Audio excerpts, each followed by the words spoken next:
Franz Ruiz hindi pa tiyak kung hanggang kailan makukulong sa Senado ayon kay Senator Tolentino. Samantala, LV Vergara masaya sa itinatakbo ng kaso at nagpasalamat sa mga testigo.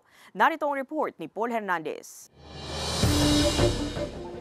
Diretso na sa kustodiya ng Senado si Franz Ruiz, ang among nagmaltrato umano sa kasambahay ni si LV Vergara. Kasunod yan ang ikatlong Senate hearing nang magmosyon si Senator Jinggoy Estrada na ipasight in contempt na ang amo. Pero ayon kay Senator Francis Tolentino na chair ng Senate Committee on Justice and Human Rights, wala pang pinal na desisyon kung hanggang kailan siya rito.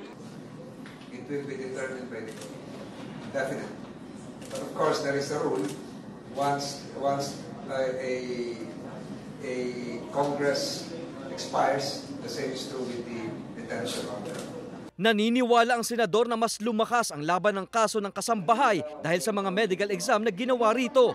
Aided by medical science is on the side of the truth, as shown by her bodily destruction and scars, to say the least. Masaya si Nanay LV sa itinatakbo ng pagdinig. Nakakaaninag daw siya ng pag-asa sa pagkakamit ng aniyay hustisya. Malaki rin ang pasasalamat ni Nanay LV sa tatlong testigo na naninindigan para sa kanya.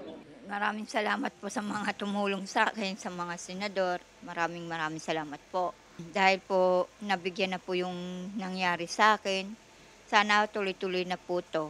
Hawak na raw muli ng CIDG Occidental Mindoro ang tatlong saksi. Tinatrabaho raw ngayon ng otoridad ang pagtunton sa isa pang testigo na si alias Pau Pau para maproteksyonan ito. Alias Pau Pau lang, pero kung may ma-share pa si Pau Pau kung sino, pwede namin kunin din. Nag-commit daw ito na magbibigay rin ng salaysay at haharap sa pagdinig.